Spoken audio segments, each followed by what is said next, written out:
Este es El Mundo del Derecho y el Derecho en el Mundo, un programa de análisis, comentarios y discusiones sobre temas de actualidad tratados desde una perspectiva jurídica.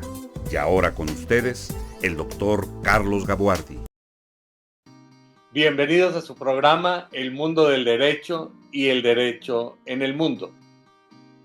La visión de las relaciones diplomáticas, entendidas y concebidas desde el punto de vista jurídico, es una de las aspiraciones más caras de la humanidad.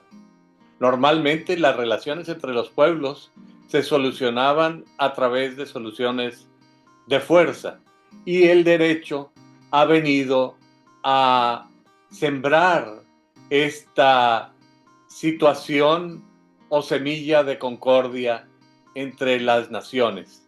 Y junto a esto ha desarrolladose la actividad diplomática. Y para conversar sobre este tema, he invitado en esta ocasión a una persona que me parece mucho más que adecuada para referirse a estas problemáticas. Me refiero al embajador Héctor Cárdenas Rodríguez. El embajador Cárdenas es originario de Monterrey, Nuevo León, y estudió su licenciatura en Derecho justamente en la Universidad de Nuevo León, aquí en Monterrey. Posteriormente, siguió su vocación hacia el derecho internacional público y hacia las relaciones internacionales, habiéndose incorporado al Servicio Exterior Mexicano a principios de los años 60. Además de sus estudios de licenciatura, el embajador Cárdenas tiene estudios de posgrado en Relaciones Internacionales en la Universidad de París, un diplomado también en Relaciones Internacionales en la Universidad de Ginebra, en el Instituto de Altos Estudios Internacionales, también en Ginebra, y ha sido profesor de la Universidad Iberoamericana y de la Universidad de las Américas en la Ciudad de México. Dentro del servicio exterior ha recorrido una importantísima serie de puestos de carácter consular y también como embajador, habiendo estado en diferentes países de Europa, entre los cuales se puede destacar al Reino Unido, a la Unión Soviética, pero también ha tenido una actividad diplomática significativa en África, en donde realizó labores principalmente como embajador. Por si esto fuera poco, el embajador Cárdenas tiene algunas publicaciones significativas, además de artículos científicos de gran importancia.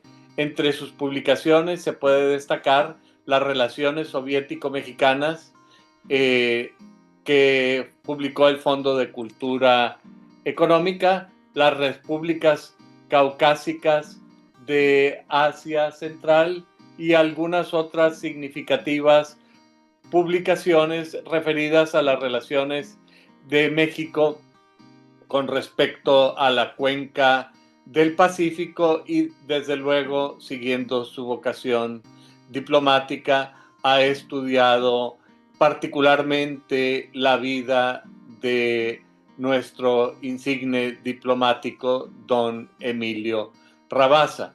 Embajador, muchas gracias por haber aceptado la invitación para compartir conmigo estos micrófonos. Ya tenía tiempo que deseaba conversar con usted y creo que este programa se distingue en tenerlo como invitado. Yo creo que después de una carrera diplomática tan significativa como la que usted ha tenido, el mundo y las relaciones entre los países no pueden verse distintas. Bueno, digo yo entre los países, pero igual podríamos hablar de las organizaciones internacionales donde usted también tiene gran experiencia, además de que debo destacar su labor vinculando los pueblos del mundo, formando asociaciones desde el punto de vista ciudadano de amistad entre los pueblos. Cuénteme, ¿cómo se ve el mundo después de tantos años de experiencia en el servicio exterior mexicano?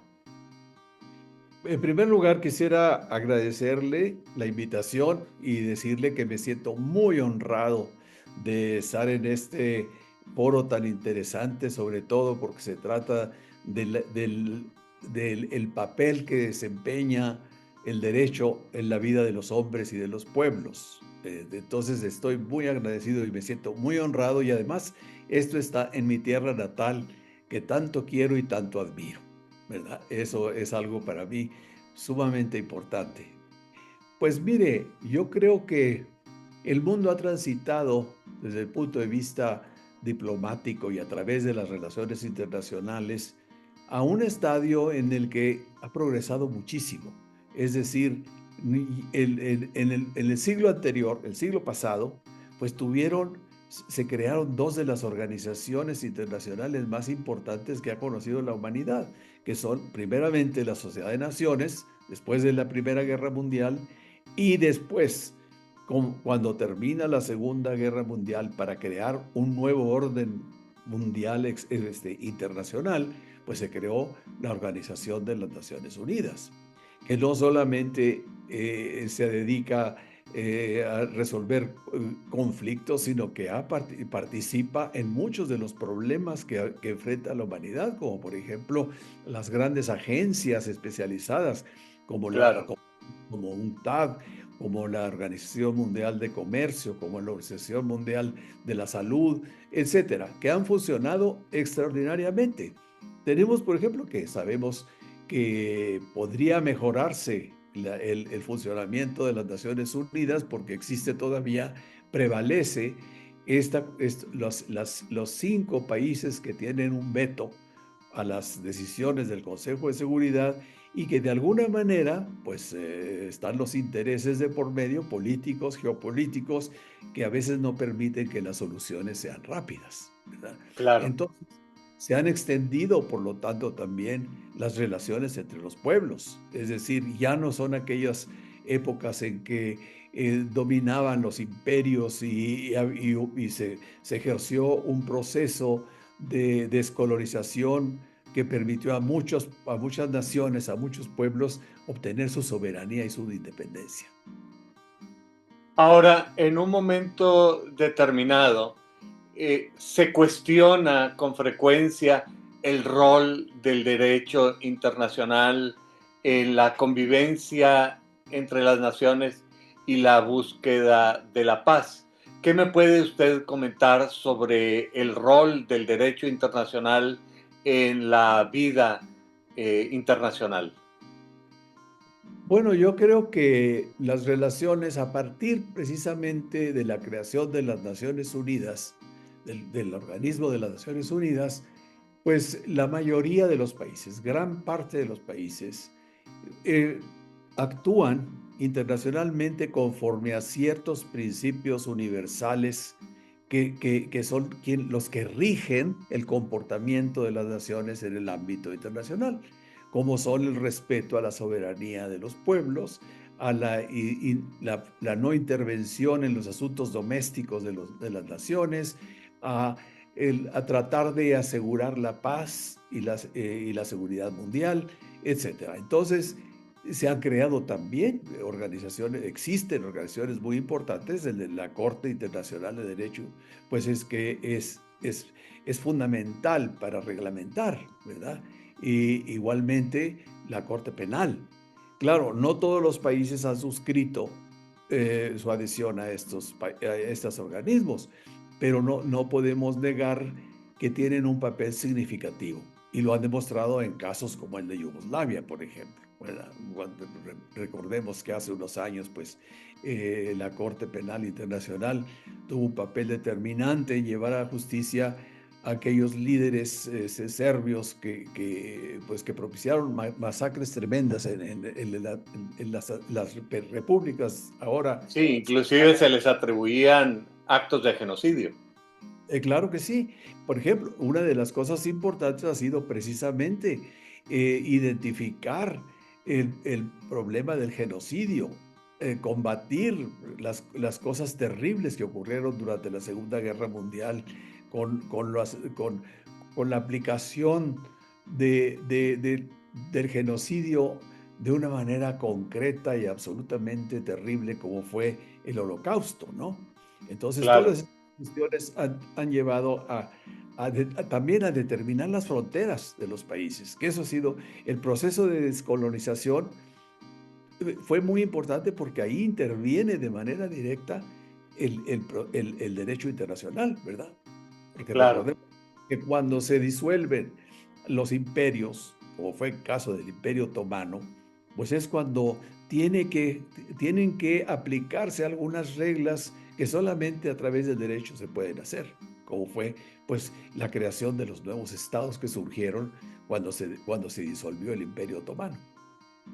Y en realidad, hablando, podríamos decir, de los nuevos imperios, como particularmente sucedió con el caso de la disolución de la Unión Soviética, en donde muchos de las repúblicas socialistas soviéticas que formaban parte de esa confederación se instituyeron como nuevos estados, no sin dificultades.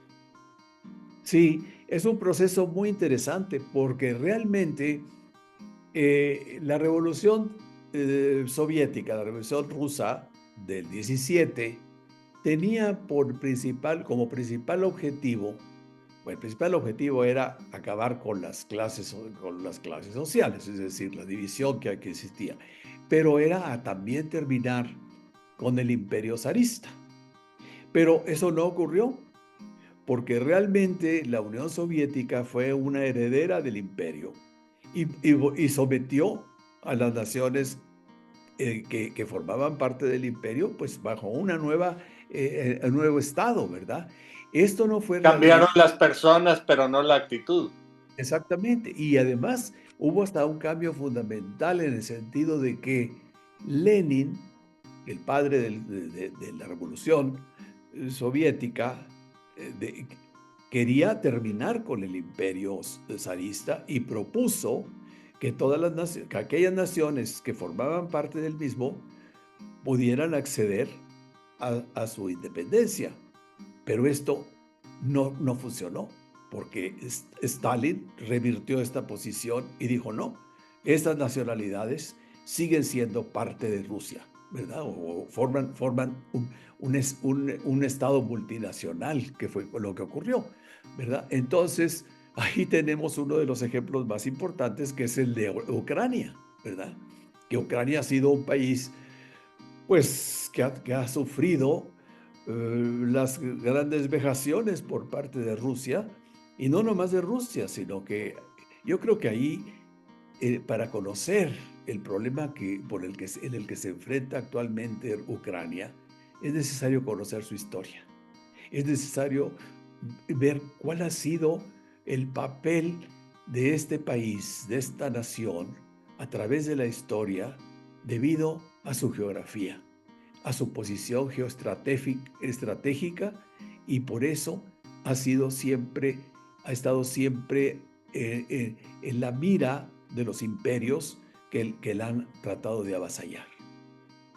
Realmente Ucrania está en medio del paso entre Asia y Europa, además de que tiene la fortuna de haber sido llamada el granero de Europa, el granero de, incluso yo diría, de la Unión Soviética. Claro que sí. No, la historia de Ucrania, si me permite que me extienda un poco en eso, porque es Por necesario favor. para poder entender lo que está ocurriendo ahora. Ucrania, que es el nombre que se le dio después, realmente nace en el siglo X y es la primera Rusia. Era la Rus Kievana, o sea, siendo Kiev su capital, es el segundo país más extenso de toda Europa, después de Rusia, ¿verdad? Entonces, ahí en Kiev, que se fundó por comerciantes que venían de Escandinavia y adquiere el nombre de Rus, ¿verdad? Que quiere decir rojo, de alguna manera, porque eran pelirrojos, etcétera. Moscú en esos momentos era una pequeña asentamiento de origen finlandés que no tenía importancia alguna. Pero Kiev, o sea, la Rus kievana, era la madre de Rusia, ¿verdad? De ahí Claro. después adopta el nombre Rusia, que viene de Rus, ¿verdad? Entonces, se crea un imperio porque es un país europeo. Ucrania no es como Rusia un país euroasiático, sino que es europeo. Y porque Europa llega hasta el Cáucaso, también Georgia, de esos países, ahí está la gran dificultad actual, ¿verdad? Entonces, Ucrania, en esos momentos no se llamaba Ucrania, se llamaba Rus. La Rus es atacada y casi destruida por las hordas que vinieron del Asia Central, ¿verdad? Los mongoles y los tártaros, ¿no? Entonces se ocupó por muchos años y tuvo decadencia. Entonces Rusia toma el papel que le correspondía a Ucrania para defender los intereses de los pueblos eslavos defenderlos de los tártaros, ¿verdad? Que se instalaron en Ucrania, exactamente, sobre todo en Crimea. Ese territorio de Crimea que ha sido tan disputado a través de los siglos por parte de Ucrania y de Rusia, pues francamente, realmente perteneció durante siglos a los tártaros. Y solamente después, durante la Segunda Guerra Mundial, Stalin desalojó a la península de toda esta nacionalidad y la mandó a Siberia. En ese terrible cambio de ubicación, murieron casi la 50% de la gente. Los mandó a climas totalmente diferentes, bueno, no quiero entrar en tanto detalle. Sí, porque realmente Ucrania tiene un clima benigno comparado con lo que sucede en otras partes de Rusia. Sobre todo, tiene una cosa que es muy, muy particular de Ucrania, lo que se llama las tierras negras. Es un país cuyas tierras son muy fértiles.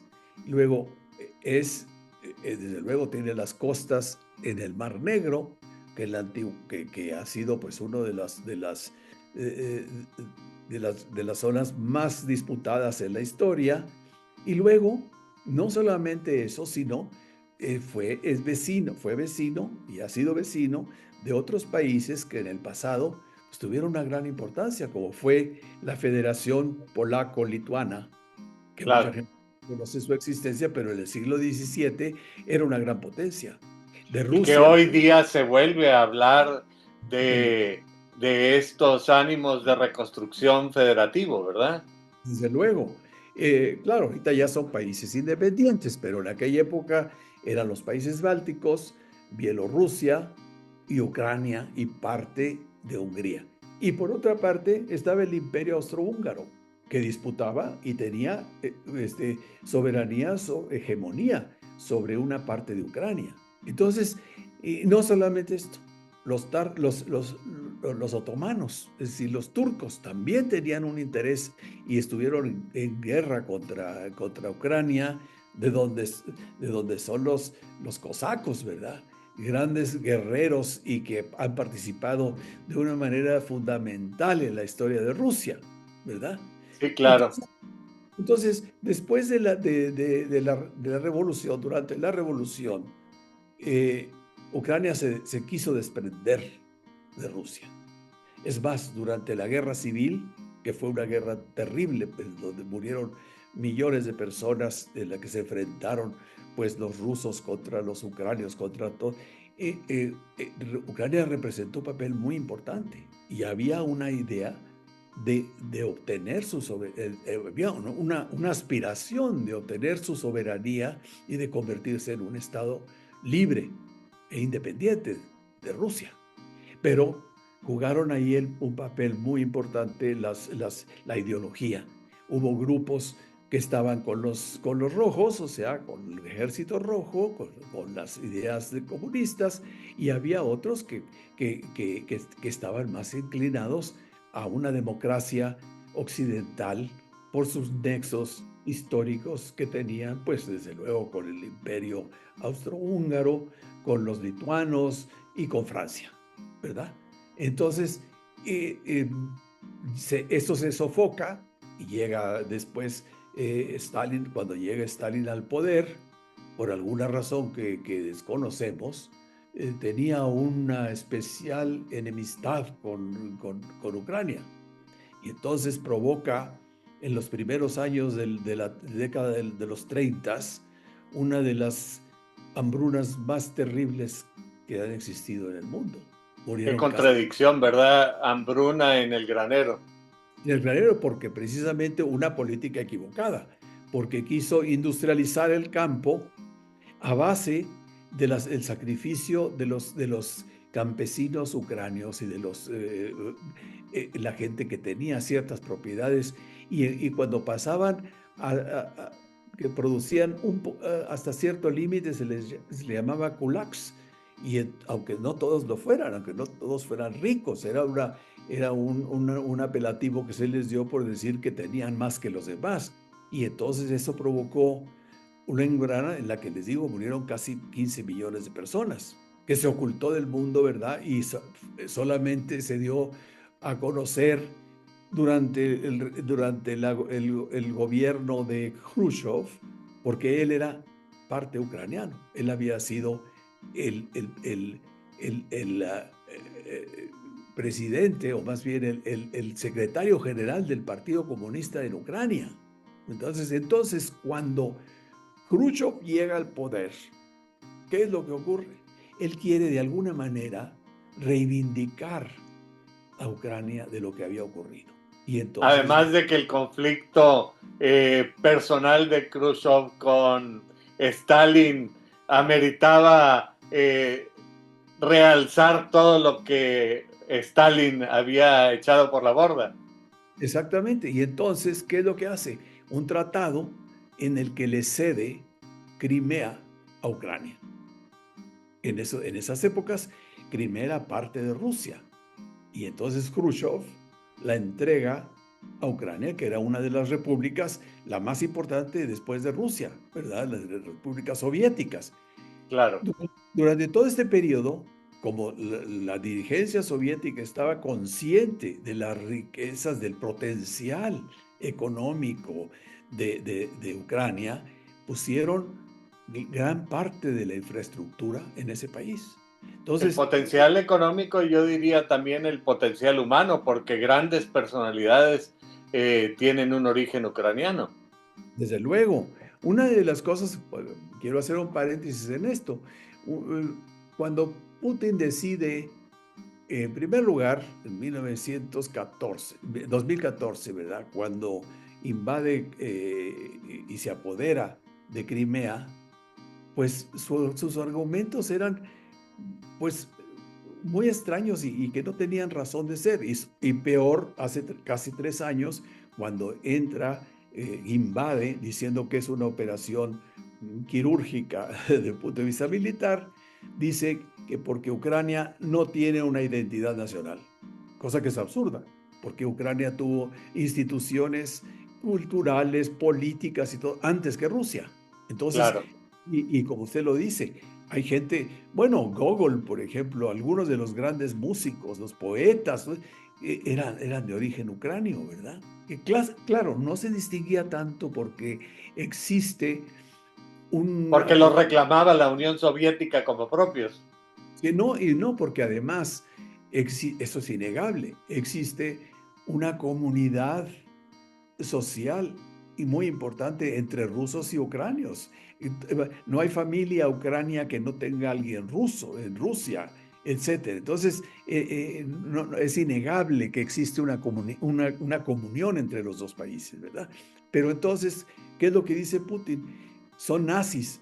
¿Huh? ¿Nazis? Haciendo alusión precisamente a la Segunda Guerra Mundial, cuando llega el ejército nazi y que lo reciben en algunas partes de Ucrania con los brazos abiertos porque ya no soportaban las infamias que había cometido Moscú contra ellos, ¿verdad? Entonces, Claro. pero no puede ser, de ninguna manera existe un movimiento nazi en Ucrania. El propio Zelensky, el presidente, es judío. ¿Cómo creemos que va a haber una nazificación de ese país? Y luego la cuestión de las nacionalidades. Es decir, ellos dicen que va a defender a los ciudadanos ucranios de origen ruso que se encuentran en esa zona que ha sido la que tomó el ejército ruso. Entonces, todos esos es para justificar una violación absoluta del derecho internacional, de la soberanía de un país que en 1991 accedió a la independencia. Pero es difícil, francamente, para nosotros a veces comprender esta situación que es tan común en Europa de grupos étnicos que no corresponden a la nacionalidad política. Y parece que este fenómeno que se da en Rumania con húngaros y que se da en España y que se da en algunas otras partes de Europa, también se da en Ucrania, donde justamente hay este reclamo de rusos étnicos que habitan en territorio ucraniano, aunque esto que se dice tan fácil puede no ser tanto, por lo que usted me dice, es como decir un poco que los García y los Treviño que viven en el Valle de Texas son mexicanos étnicos y por lo tanto tenemos que protegerlos. ¿Cómo está esta cosa? ¿En qué hay de semejante y qué hay de diferente? ¿Cuáles son las características propias de este fenómeno en Europa y particularmente en Ucrania? Sí, yo creo que particularmente se da en lo que fue el Imperio Soviético y la Unión Soviética y el Imperio zarista. En 1991 se disuelve el imperio multinacional más grande de la historia, que va desde el Pacífico hasta las costas del Báltico, ¿verdad? Eso es Sí, sí, todo. sí, cómo no. Estaban esos dos imperios. Esto se manifiesta también porque en esa enorme extensión, en ese enorme imperio, pues había un mestizaje natural, ¿verdad? Y ya no digamos solamente con aquellos pueblos de origen eslavo, europeos, ¿verdad? Sino con los que venían del Asia, con turcos, con uzbeks, con tajiks, con toda la gente y la gente del Cáucaso, ¿verdad? Que era tan importante para el progreso de Rusia, ¿verdad? Entonces, la misma Ucrania, pues tiene un elemento ruso, desde luego, ¿verdad? Pero también tiene población de origen polaco, tiene población de origen austríaco, tiene población de origen lituano y también una enorme proporción en la parte religiosa de judíos. Ahora bien, ahí se enfrentaron dos religiones, los católicos, los católicos que provenían de Polonia, que tuvo una gran injerencia en la vida de Ucrania, y los ortodoxos. Entonces, muy hábilmente formaron lo que se llama una religión, los uniatos, donde ambos ritos conviven y eso es una religión exclusivamente Ucrania, ¿verdad? Como una especie de iglesia nacional, de unidad en esta diversidad de culturas, digamos, católica y ortodoxa. Desde luego, porque la influencia de Polonia en la vida de Ucrania, pues ha sido muy importante y hasta la fecha. Lo mismo, pues Rusia la ortodoxia Ucrania, pues es la base de la fundación de Rusia, de la Rus Kievana, porque eran pueblos en el siglo X, que es cuando viene la cristianización de toda esa zona, eran pueblos paganos. Y entonces el príncipe de Kiev envía, esto lo relato porque es una anécdota muy interesante, envía a su hijo y a una comisión a Bizancio para que se entere de qué religión tienen que adoptar. Y quedan fascinados con la magnificencia de la liturgia bizantina. Y llegan y le dicen, tenemos que ser ortodoxos como los bizantinos, ¿verdad? Adoptar el Sí, cristianismo. además Bizancio, referente en la cultura de la humanidad, ¿verdad?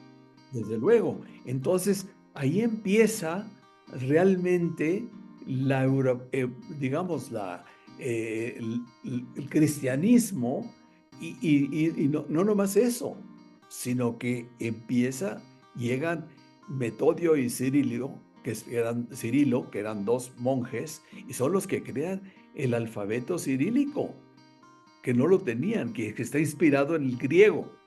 Claro. Digo, cuando uno aprende el cirílico, pues te das cuenta, pues, digo, yo aprendí un poco de griego cuando era estudiante, pero después cuando aprendí ruso, me di cuenta y soy familiarizado con que puedo leer el ruso, ¿verdad? Y es Por algo supuesto, y, por y, y, supuesto. y Perdón. se le sigue dando una importancia en Rusia misma a la, a la, esc- eh, a la escritura, a la, a la caligrafía, que es un arte. La caligrafía del cirílico es muy hermosa y se cultiva, y los niños tienen que aprender perfectamente a escribir a la antigua, no como ahora que en nuestro mundo ya todo se hace de una manera muy, bueno, pues muy pobre, ¿no? Bueno, lo que me queda claro de lo que usted me está conversando es la importancia de entender la historia y la cultura de los pueblos para comprender la dinámica de las relaciones internacionales, y en el caso particular de Rusia y Ucrania parece que se presenta, por un lado, una identidad compartida, pero también una identidad robada. Parece que los rusos se roban la identidad ucraniana y esta dinámica no facilita las relaciones. Desde luego, pero yo creo que sobre todo aquí lo que ha provocado esta incursión, esta violación del derecho internacional, esta violación de la soberanía de un Estado libre, soberano e independiente por parte de Rusia ha sido el interés económico, el interés geoestratégico. ¿Por qué? Por una sencilla razón.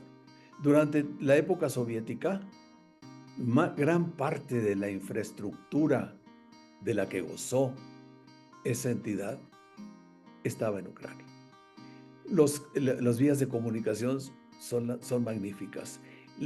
Toda la cuestión minera, la cuestión petrolera y luego marítima. Es decir, recordemos que las costas de Ucrania son las que le permiten ir en el Mar Negro, son las que Claro. facilitan después la salida al Mediterráneo a través de los estrechos en Turquía, ¿verdad? Entonces, hay una relación, además, recordemos que Rusia tenía su principal base naval en el Mar Negro, ¿verdad? En Claro. Sebastopol, y las ciudades que han sido importantísimas para la política expansionista de Rusia a través de los siglos, ¿verdad? Pero el Entonces, hecho, sí, dígame, perdóneme, le interrumpí. no, nada más que no podemos, ¿cómo le digo? No podemos dejar de reconocer que realmente es un interés político, económico, el que tiene Rusia para invadir Ucrania. Pero el hecho es que ha sucedido y que ya son 2 años y medio de una guerra que parece muy cruenta y que parece que no solamente pone en riesgo a esa región, sino que sus implicaciones parecen extenderse como una piedra que uno lanza en un lago y que eh, sale Otra, con olas concéntricas y afecta a todo el mundo. Se habla exactamente. incluso de riesgos de guerra nuclear, países que tradicionalmente habían sido neutrales como Finlandia y Suecia, que no pertenecían a la OTAN, hoy día se alinean hacia la OTAN. ¿Qué es lo que está pasando? Bueno, lo dice usted perfectamente. Son ondas concéntricas que que han hecho de este conflicto el primero después de la Segunda Guerra Mundial en Europa. Por eso tiene una importancia tan relevante, porque está por medio una lucha entre dos países soberanos que se asemeja mucho a lo que ocurrió en la Segunda Guerra Mundial, o sea, la Claro. invasión por parte de Hitler de estados soberanos. Ahora bien, yo creo que las implicaciones desde el punto de vista económico, pues han sido brutales para otras regiones, como por ejemplo el Medio Oriente y África, Y la porque propia Europa con el problema del gas. y la propia Europa. Entonces, Europa está interesadísima en que se solucione este problema. Ahora, la parte que es interesante ahora, con la llegada de Trump a la presidencia de los Estados Unidos, es qué papel va a representar ahora Trump en las negociaciones que puedan iniciarse con Putin para resolver el problema de Ucrania.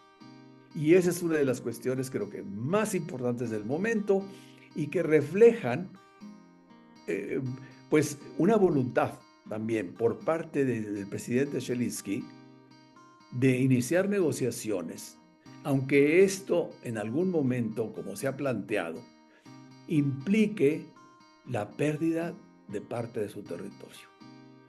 En mi opinión personal, yo creo que perdería, desde luego, Crimea, porque Crimea ha sido una zona disputada durante siglos, como ya lo expresé.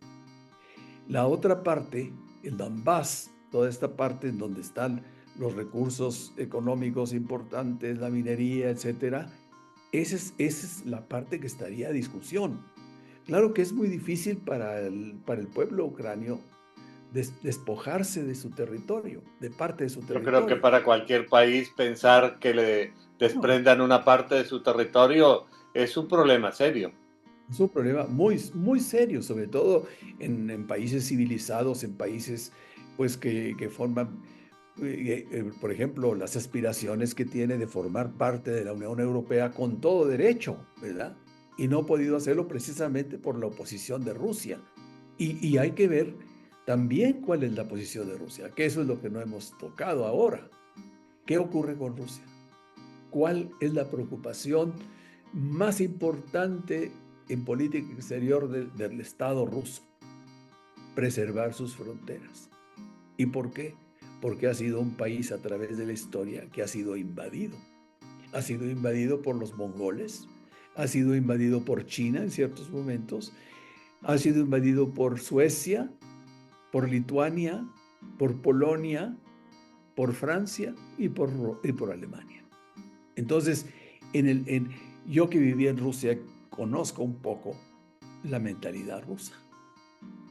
Ustedes han Bueno, oído, inclusive no solamente la conoce, sino ha escrito ampliamente sobre el tema. sí, me interesa y lo he estudiado mucho porque tengo una gran admiración por la cultura rusa. Pero voy a poner un ejemplo. Cuando se hace referencia al zar de Rusia, ¿cómo se dice? El zar de todas las Rusias. ¿Qué quiere decir esto?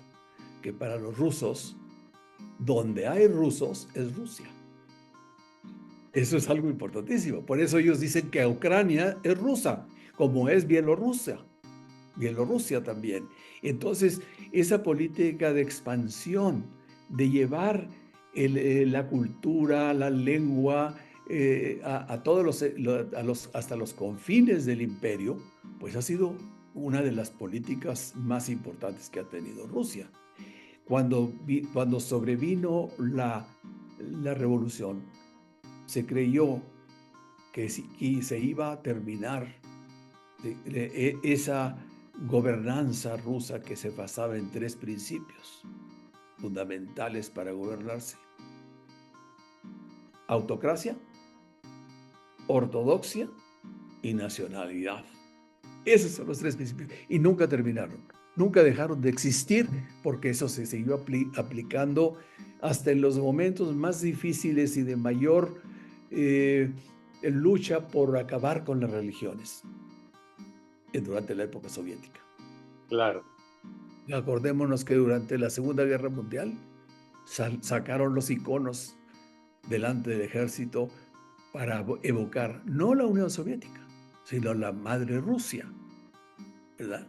Cosa que es interesantísima. Y ahora Putin ha recurrido a la Iglesia Ortodoxa como una de sus defensas y como una de sus preocupaciones más importantes, y ha sido protegida por la Iglesia. La Iglesia forma parte del imperio de Putin. Como no sucede en el mundo occidental, esta relación entre la ortodoxia, la Iglesia ortodoxa y el Estado ruso o soviético, según haya sido la temporada histórica, es increíble, incomprensible a veces para nosotros que proponemos claramente la separación entre la Iglesia y el Estado. Incluso me llama la atención que la familia del zar ha sido declarada mártir desde el punto de vista de la Iglesia ortodoxa, y se consideran santos por el solo hecho de haber muerto por la madre Rusia. Desde luego, porque hay que reconocer también una cosa: la idiosincrasia rusa, hablo de la Rusia, no hablo de las naciones que formaron parte del imperio, los rusos mismos, es una mentalidad bizantina. Eso no ha terminado. Y recordemos que Rusia tiene la idea, o más bien la ambición, de ser la tercera Roma, porque se sabe heredera de Bizancio. ¿Verdad? Bueno, inclusive el nombre del zar está vinculado con el nombre del César. César, sí. Y otra cosa muy importante, ¿verdad? Rusia se siente que tiene derechos sobre Constantinopla, o sea, sobre Estambul, porque dice: de ahí venimos nuestra religión. ¿Cuál es veamos una cosa que es muy interesante? El escudo de la Unión Soviética, de los zares, y ahora de Rusia, pues es el águila bicéfala Bizantina. bizantina. Sí, claro. La herencia está allí y la mentalidad se ha quedado. Es muy interesante ver que, por ejemplo, en la Iglesia Católica de Occidente, ¿verdad? El pueblo y de los fieles están ahí junto al sacerdote. En Rusia no. Está el iconostás. El público está en una parte y los ritos se celebran detrás de aquel lugar, ¿verdad? Es una especie de muro. Que es realmente otra mentalidad, otro enfoque del mundo y de la vida. pensar en los problemas internacionales sin entender estas cosas parece que es un poco como tratar de establecer cimientos sobre arenas movedizas. Desde luego, tiene usted toda la razón. No es posible entender los problemas si no conocemos los antecedentes históricos, ¿verdad? Ahora, pensando en Trump, yéndonos un poco al otro lado del mundo, pero tenemos que volver a lo que está sucediendo en Rusia y en Ucrania. Pero realmente Trump es un elemento disruptivo en las relaciones internacionales y es una persona como que verdaderamente vale la pena analizarla y entenderla. Es francamente tan ignorante como se dice, es un pragmático a ultranza, o cómo explicaría usted la personalidad de Trump? Yo explico la personalidad humildemente, digo, desde el punto de mi humilde opinión, como un individuo que quiere representar y que representa en este momento los intereses más importantes de su país. ¿A qué se debe? ¿Por qué actúa de esta manera? Porque simplemente es el momento en que los Estados Unidos se enfrenta a una nueva potencia mundial que es China. Yo creo que de ahí derivan muchas de las cuestiones, porque el problema principal para que quiere resolver Putin es la emergencia de China como la más importante nación comercial del mundo, ¿verdad? Entonces, eso lo va a dejar, lo que le está moviendo en todas las direcciones. Por ejemplo, pues la cuestión del comercio. El problema que tenemos en México ahora es que evitar que los productos chinos entren a Estados Unidos a través de México, que lo están haciendo, y lo están haciendo igual de Canadá, desde Canadá, ¿verdad? Aunque lo quieran Claro. los canadienses. Ahí está una gran parte del contrabando que llega de China, ¿verdad? Entonces, reafirmar el poderío de los Estados Unidos es una de sus intenciones, y ha quedado claro. Tan es así que todo el mundo está preocupado por lo que vaya a hacer. A nosotros nos afecta directamente porque tenemos 3.200 kilómetros de frontera, pero no es nada comparado cuando se trata de la seguridad de otros países. Yo creo que va a tener que, por ejemplo, en el caso del Medio Oriente, que es otra cuestión muy difícil, ahí se Sí, está. como que hay varios polvorines encendidos en esta región del mundo y es preocupante. Sí, ahí hay una guerra caliente. Se está produciendo una serie de confrontaciones que no se esperaban. Últimamente, en estos últimos días, resurge el problema de Siria, por ejemplo. Vemos la situación de Irán. ¿Qué va a ocurrir entre los Estados Unidos e Irán? Que son los promotores precisamente de los grupos terroristas como Hezbollah y Hamas, ¿verdad? Y entonces ya amenazó Trump. Dijo, en el caso, por ejemplo, de Gaza, o devuelven a los rehenes o van a verla ustedes de una manera terrible. Y una participación directa de los Estados Unidos en ese conflicto pues puede ser fatal. Sí, claro. Le quiero comentar que yo fui el primer embajador de México ante la autoridad palestina. Ah, qué interesante. Con Yasser Arafat. ¿Sí? Es una personalidad significativa en el siglo XX.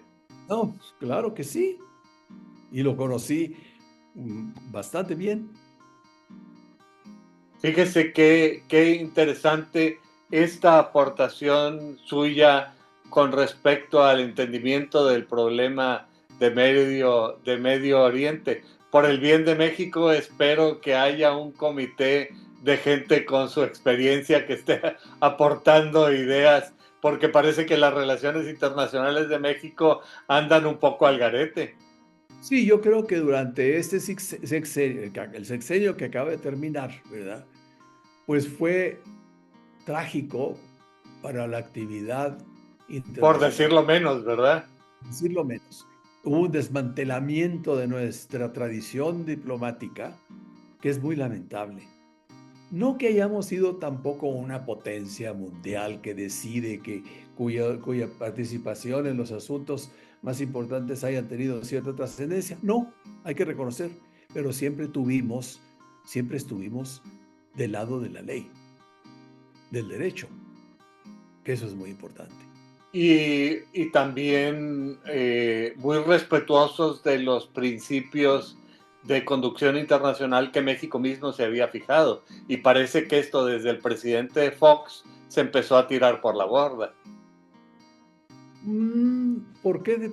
Eso sí no lo entiendo. ¿Por qué el presidente Fox? Porque Fox empezó a opinar sobre lo que sucedía en la dinámica de la vida de otros países, y México siempre había sido muy respetuoso del principio de no intervención en los asuntos nacionales de otros países. Bueno, yo creo que esa es una cuestión a discutir. El intervencionismo, hay conceptos como el intervencionismo y la soberanía que están por discutirse. Porque una cosa es una intervención militar y otra cosa es intervenir cuando es absolutamente indispensable y necesario. ¿Qué hubiera sido? Criticamos mucho a los Estados Unidos porque intervienen en muchas razones. Claro, ellos tienen sus derechos y es sus intereses, y es la gran potencia, la superpotencia. Pero veamos esto. ¿Qué tal si no ha intervenido el mundo occidental en África durante la masacre de este país africano que fue Ruanda y Burundi quizá está pensando. Ruanda? ¿Qué tal si no hemos intervenido en Yugoslavia durante el conflicto yugoslavo con los serbios? Es que hay veces que por encima son los principios contemporáneos, los derechos humanos tienen que respetarse. Y ahí la intervención está sujeta al criterio moral, religioso de las naciones. Eso es lo que yo pienso. Y el concepto de soberanía, pues ya no es una soberanía como en el pasado, es una soberanía compartida. Sí, no es la soberanía del siglo XIX en definitiva. Claro, ni siquiera parte del XX, porque debemos compartir nuestra soberanía con las instituciones, con los tratados que firmamos, con la participación de organismos exteriores en la solución de nuestros problemas, como el narcotráfico, como el crimen organizado. Es lo que yo pienso, ¿verdad? Es muy interesante todo lo que usted plantea, y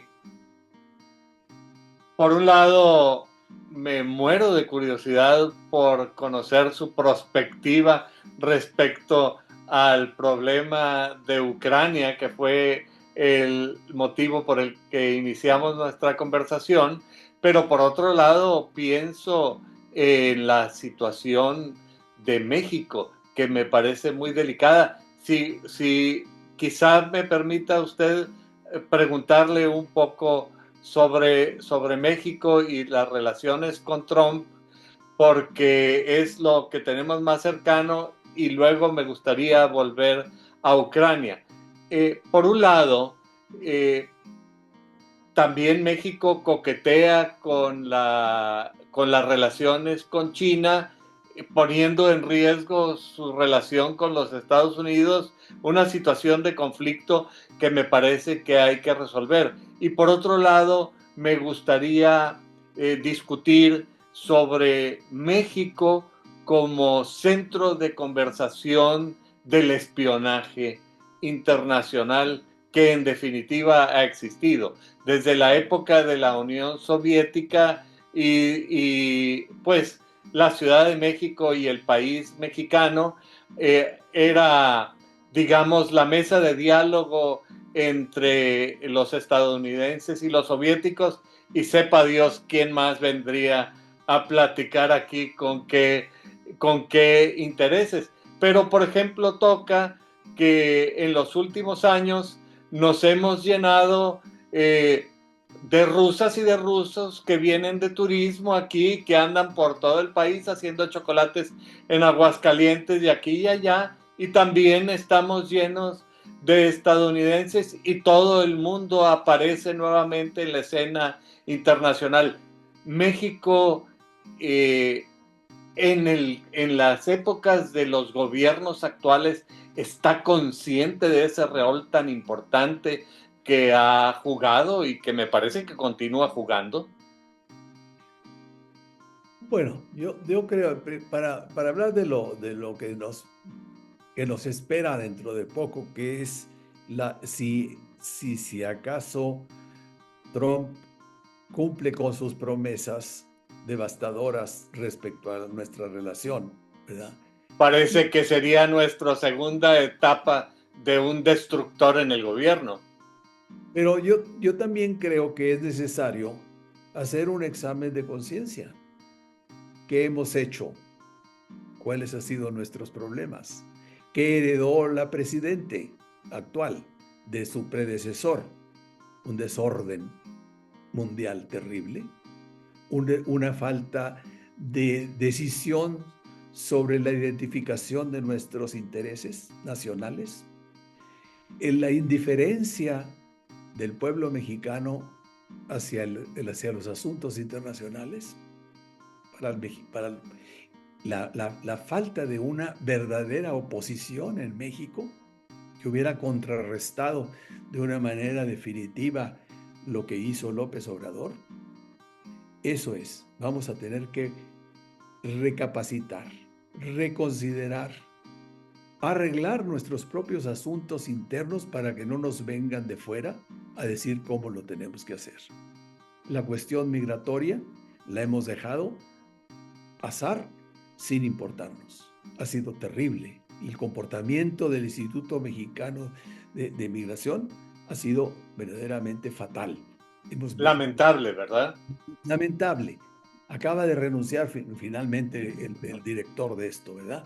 ¿Y qué otra cosa? La cuestión de la seguridad.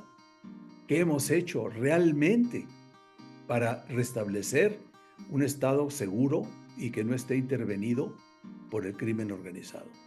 Entonces, el presidente Trump, está obrando en razón de sus intereses, del interés nacional. Acabamos de ver que ahora sí, ayer precisamente, se están poniendo en marcha las nuevas políticas en contra del narcotráfico. Acaban de hacer un decomiso de toneladas de fentanil, ¿cómo se llama esta cuestión? El fentanil. Sí. El fentanilo, sí, cómo no. Claro, porque y luego nuestros gobernantes siempre están poniéndose como víctimas de todo y tratando de ocultar el sol con un dedo. ¿Cómo es posible que diga la señora presidente que en México no hay consumo? Y achacarle a todos los demás, ¿verdad?, a otros países, como lo hizo siempre López Obrador, las culpas. Pues, la política del avestruz de hay que hundir la cabeza y negar el mundo. Y no creo que no nos hemos preparado, debían haberse preparado para lo que está ocurriendo, porque no estaba descartada la llegada de Trump a la presidencia y debía de haberse visto todos los frentes para poder solucionar cualquier conflicto que se nos venga por ahí. Y no ha habido diplomacia. No ha habido, en vez de que la señora le hubiera ya hecho una visita a Trump, como lo hizo el primer ministro de Canadá, solamente se hacen declaraciones, ¿verdad? Y declaraciones muchas veces muy absurdas, porque nos estamos poniendo... Y desafortunadas. A las platadas con Sansón. Hay que darnos cuenta de cuál es el interés nacional. Tenemos que defendernos, pero rectificando nuestros errores. Cuando se habla en México actualmente del interés nacional, uno se pregunta si verdaderamente es el interés de la nación mexicana o el interés de un grupo y una ideología en el poder? Ha llegado a eso. Yo creo que estamos viendo, después de muchos años, que hay una ideología que quiere prevalecer, ¿verdad? Entonces, estos grupos que forman, pues, el partido de Morena y todo esto, solo están viendo el interés de ellos es permanecer en el poder, absorber más el poder, porque no están enfrentándose a una verdadera oposición democrática. Lo que está ocurriendo en México con la destrucción de las instituciones, con el sometimiento del poder judicial, pues son cuestiones que verdaderamente ya no deberían de ocurrir en el siglo XXI en nuestro país.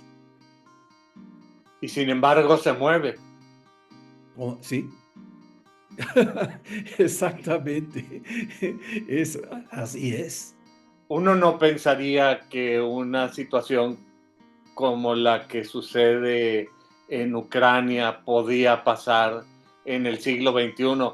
Perdón que esté brincando de México a Ucrania, pero me gustaría preguntarle en qué va a terminar esto. ¿Qué piensa usted del futuro de Bueno, esa problemática en Ucrania? ¿Y piensa usted que México puede tener un rol todavía en diplomático en este conflicto? Porque no ha sido la primera vez que México ha tenido un rol importante en la solución de grandes problemas internacionales, a veces con mayor visibilidad, a veces con menos visibilidad.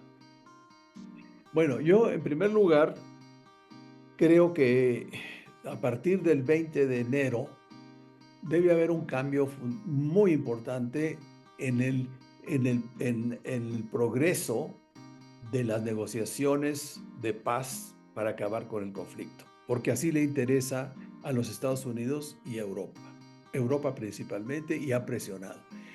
Las- la, la- la relación que existe entre Trump y Putin va a ser muy importante para que se llegue cuando menos a un entendimiento de cuáles serán los mecanismos para llegar a una paz duradera en Ucrania.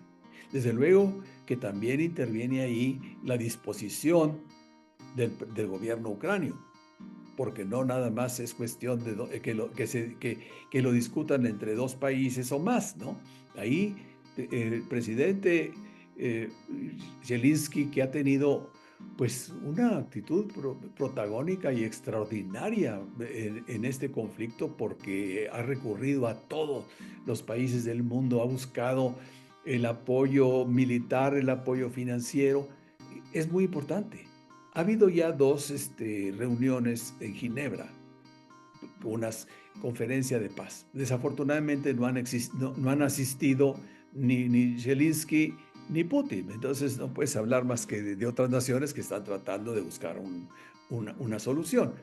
Yo sí creo que, como lo dije anteriormente, probablemente tenga que llegarse a un sacrificio de una parte, de ceder parte del territorio, no necesariamente todo, ¿verdad? Y, desde luego, tratar de desactivar a los intereses de ciertos sectores de la población rusa en este problema. Y hay que también tomar en consideración una cosa. Dentro de la propia Rusia existe una gran oposición a lo que está ocurriendo en Ucrania, porque son muchos jóvenes los que han muerto, porque hay una conexión entre rusos y ucranios que es imposible acabar con ella, ¿verdad? Entonces, hay mucha gente que se opone a este esfuerzo bélico, que además está causándole problemas económicos a Rusia. Que además le está causando problemas económicos a Rusia. Y con franqueza, esto de pronto podría hasta significar una inestabilidad interna para la propia Rusia. Han vuelto las políticas de represión de tipo soviético respecto a ciudadanos rusos. Todo este tipo de cosas se han notado y me parecen preocupantes.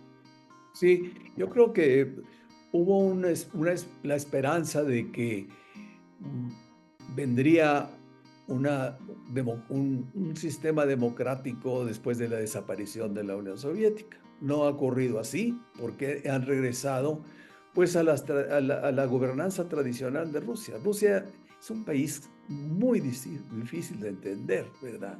No nomás es tan fácil porque tiene una mentalidad especial. ¿Cómo le gusta ser gobernado? ¿Cuál es la sumisión del ciudadano al poder?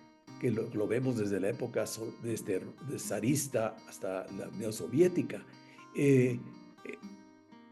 Putin ha enarbolado algunos de los principios en lo que se basa la ideología rusa, ¿verdad? Que son, como ya lo dije antes, pues la autocracia es el país de un solo gobernante. Y no ha habido gran cambio.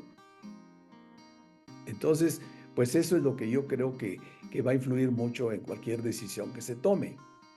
Pero sobre todo, si hay una presión por parte de los Estados Unidos y de Europa conjuntamente, probablemente ya el año próximo podamos ver un poco de luz a través al final del túnel en esta cuestión tan desagradable.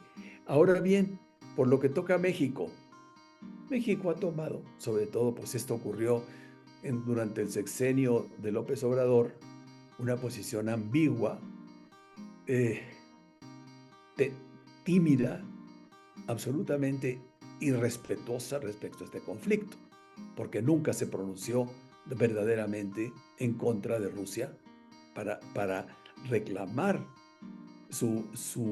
la violación del derecho internacional contra la soberanía de Ucrania.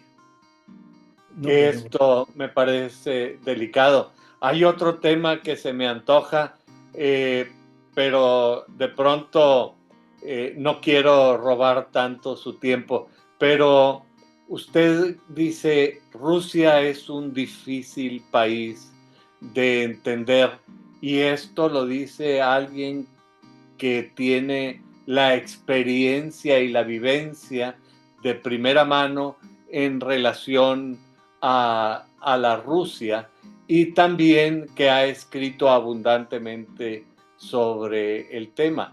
Pero privilegiadamente usted también tiene la vivencia y el contacto directo con los Estados Unidos. Ha estado en Washington, ha participado en organismos multilaterales con sede en Washington. Su labor en Filadelfia me parece muy importante y en contraposición a entender a la Rusia, es sencillo entender a los Estados Unidos. ¿Cómo se puede explicar a los Estados Unidos? Porque Rusia nos queda muy lejos, aunque nos estén llenando de modelos rusas y de rusos que hasta hacen comentarios en YouTube. Pero en un momento determinado, realmente dicen que si a los Estados Unidos le da gripa, a México le da pulmonía. Bueno, desde luego que podemos hacer una reflexión sobre cuál es el papel de una superpotencia. Solamente en el siglo pasado, siglo XX, surgió la idea de la bipolaridad, de dos superpotencias. Rusia nunca lo fue. La Unión Soviética nunca fue una superpotencia porque no tenía el poder económico y comercial que tenían los Estados Unidos. Entonces, cuando una nación se convierte en la superpotencia que es los Estados Unidos, en el país que va a decidir, que va a tomar decisiones que cambian el orden mundial, pues tiene obligaciones y tiene ventajas. Los Estados Unidos se le critica mucho por su intervencionismo en algunas partes, por su política de hace siglos que es expansionista, etc. Pero hay que recordar una cosa que dijo el primer ministro de Inglaterra, Lord Palmerston. Los estados no tienen amigos permanentes ni enemigos permanentes, solo intereses permanentes. Y ahí está el caso de los Estados Unidos. Tenemos que entender que es una nación con obligaciones globales, con compromisos globales, con intereses globales, y eso no cualquiera lo tiene. Pues es una manera muy interesante de ver el problema, de ver la situación, de entender la situación. Bueno, pues lo cierto es que hemos estado conversando sobre muchos temas y me parece que cada uno de estos temas ameritaría ser tratado por sí mismo, y cada uno de estos temas me dan a mí para 1000 preguntas. Necesitaríamos una entrevista de unas 33 horas para comenzar a explorar solamente sobre esto. Pero al vernos en la necesidad de cerrar nuestro programa, embajador, a mí me gustaría que antes de cerrar, usted nos hiciera el favor de dirigir un mensaje para el público que semana a semana nos hace el favor de seguirnos en este programa. Bueno, el mensaje que yo podría dar sería el siguiente. Tenemos que preocuparnos mucho más por lo que pasa en nuestro país, pero igualmente por lo que pasa en el resto del mundo. Por eso quiero convocar a los jóvenes, sobre todo, a que se interesen más en la política internacional, en el derecho internacional, en la soberanía de los pueblos y en la paz, que es lo que necesitamos para seguir adelante. Y no estar indiferentes a los graves problemas que afectan otras regiones. Nosotros tenemos nuestros problemas internos, pero muchas veces son nada comparado con lo que pasa, por ejemplo, en el Medio Oriente, lo que pasa en Ucrania, lo que probablemente llegue a ocurrir en Taiwán. Entonces, hay que verlo desde ese punto de vista. Y sobre todo, pues cuidar nuestra relación con nuestros vecinos. No solamente con los Estados Unidos y Canadá, sino también con Centroamérica y con el resto de América Latina. Que de pronto vivimos tan concentrados en los Estados Unidos que se nos olvida que pertenecemos a un continente con el que tenemos mucho en común. Yo quiero agradecerle su generosidad, su apertura y su franqueza al tratar todos estos temas que de pronto pueden resultar complejos. Y al público que semana a semana nos hace el favor de acompañarnos en este programa, les recuerdo que su opinión es muy importante para nosotros y que nos gustaría tratar especialmente aquellos temas que puedan resultar de su mayor interés. Al embajador Cárdenas, no me queda más que agradecerle nuevamente su participación y espero poder el gusto de recibirlos nuevamente la próxima semana. Muchas gracias, embajador. Gracias a usted.